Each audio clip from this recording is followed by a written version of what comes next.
And speaking of like haunted houses, dude, it's a pretty good segue.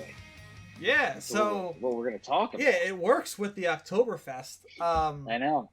So we watched this trailer that is it Blumhouse? I always say Blumhouse, but it's not. It's It's Blumhouse. I think Blumhouse. Yeah, Yeah. Blumhouse Productions. They put out this Amazon trailer. So they have these four films that they meshed into a trailer. Two come out in October, I think October 6th and October 13th. And then they have two coming out in 2021. They were supposed to come out, I think, all in October, but because of COVID, shit happens, I guess. All of October of this year, they were all supposed to come out. I think so. Okay.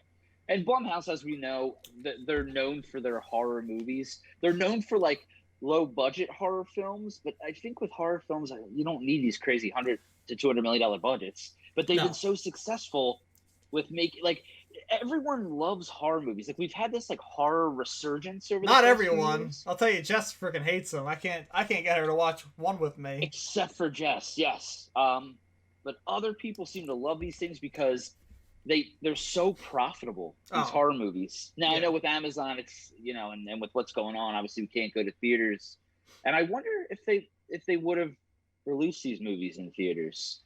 I don't think they work. So I think this is a tie-in with Amazon. I think they have a deal, and I think this was part of their deal. I could be wrong.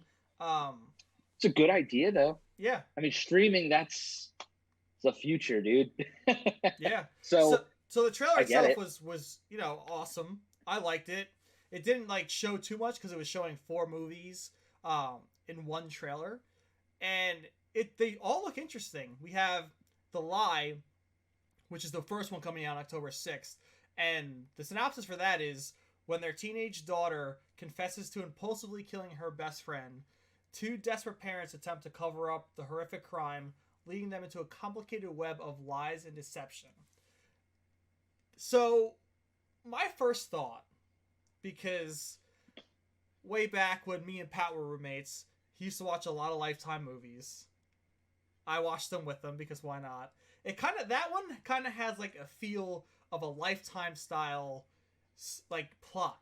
However, with Blumhouse doing it, I think they are going to destroy whatever Lifetime would ever be able to do with the same kind of plot. Lifetime with more blood. Yeah, I've never watched any Lifetime movies. My mother has, and she loves them. She gets sucked into those things. The synopsis sounds interesting. The trailer, I love the editing of the trailer because they kind of mashed all four movies into one, and then towards the end they kind of break it up like, this is a quick clip of what this one is, The Lie, and this is Evil Eye, and this is that, and this is. So it was well done. I enjoyed it. Some of them, which some scenes they were shown, which I don't know which movie they pertain to. They're pretty scary. Yeah. Pretty spooky. So I'm extremely excited for this. I like this little. It reminds me of. It brings me back to like Are You Afraid of the Dark? Yes. I mean, this is definitely more adult, but in Are You Afraid of the Dark, kind of you're gonna get these segments of short little horror stories. Yes. I'm kind of digging that vibe, and I thought they were bringing that back. By the way, and sorry, I was actually wrong. So these four films are coming out on October 6th and October 13th. Then there's four more coming in 2021. So it's an 8-film like mashup between Amazon Prime and Blumhouse. That is cool. I really like this idea. Yeah. I feel as if with horror, you could do this like these like collection kind of series things. I'm trying to like think of other genres that you can maybe do it with, but I think it just lends itself to horror. I think back in the day, like the Scary Stories to Tell in the Dark and all those, Goosebumps and stuff like that. All those like anthologies and short stories. Of horror like this. Now it's in streaming. I think it works. I agree. And I'm trying to I forget the name of it, but when I was in elementary school and middle school, they had that book of those really creepy tales. Like Scary Stories to Tell in the Dark, I think it was called, actually. Yeah, so did you hear me say that? The book? Or yeah. Oh, you thought I was talking about the movie? No. Oh no, I was talking about the book. Yeah. Oh, Talking sorry. about the book. Yes. Okay. Yeah, yeah, There we go. yeah. Sorry. But yeah, so then going off of you, Kev, then yes, this is what it kind of reminds me of. Sorry, I It's never. cool. Is that was that ever a film? Like, I'm actually not sure. It was. Okay. Yeah. So actually, Scary Stories to Tell in the Dark, which I recommend watching. It was pretty good. I don't know if they're gonna do a sequel or what. Um, excuse me, but it came out. Oh my gosh, did it come out last year? Does it I take think the it came out. characters from the book? Like the It it does. does. That's It pretty does. interesting. It yeah, it takes some of the stories, more popular stories, Yeah. and sort of brings them to life, but ties it into one cohesive story. I recommend anybody who hasn't seen Scary Stories to Tell in the Dark. I recommend watching. It was actually pretty good. I enjoyed it. I enjoyed it, and I think fans of the book will appreciate it a lot. Yeah. Then I'll have Yeah. to go watch that because I used to love like getting creeped out by those stories, and I've always been like a fan of the horror genre, and like I'm excited because Blumhouse, they do have a ton of great content. There's also some stuff that's a little iffy. I know like I heard the Unfriended movie way back. I forget when they made that, but I heard that was a little eh. But What was that again, about? like I think it's a Skype thing, so like I think it's a Facebook unfriending of someone who died or something, and then they keep popping up on Skype. I'm not really sure. I didn't really look too much into it. I just remember the trailer a little bit, and it wasn't my cup of tea. Yeah, it doesn't sound like I me want to either. get Yeah. scared. Like I don't get scared easily from horror movies, and I want to. Like when I go into that, I want to feel like creeped out.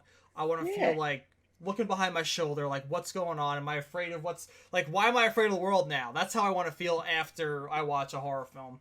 Not many have done that, but I hope one of these eight can do that for me. I'm been a big fan of The Purge. The Purge is a great movie series. Love it. Blumhouse does an amazing job with that. I want more of those movies. I don't know if they'll ever do that again, but I'd be all for it. That's actually Laura. I think it's her favorite film series, which really concerned me when she told me that. I didn't know how to take that her favorite films were The Purge, but yeah, Blumhouse, man. I mean, you mentioned The Purge. I know they've done The Invisible Man, which was very successful. Get Out, I believe Us, because they're both Jordan Peele films. Mm-hmm. And they did the latest version of Halloween, and Yep. there's quite a few horror movies. Actually, there were some we were looking at a list earlier that I didn't even realize were Blumhouse, like Sinister and Insidious, which are some of my favorite horror movies, like newer horror movies. Yeah. So when I think like horror and Blumhouse, like I listen, everybody's got to have a bad day at the office. It's You know true. what I'm saying? Like you're gonna pump out some shit it just didn't work, and it is what it is. But their track record is pretty darn good. I would say their good outweighs the bad. I believe. I say So like I have my 80% good, faith in this. 20% bad. That's what I would say. Yeah, and based off these trailers, I mean, until we see the stories, it definitely did its job as making you feel a little uneasy and what Yeah. a horror trailer should do. So I'm super excited because I'm a huge horror fan.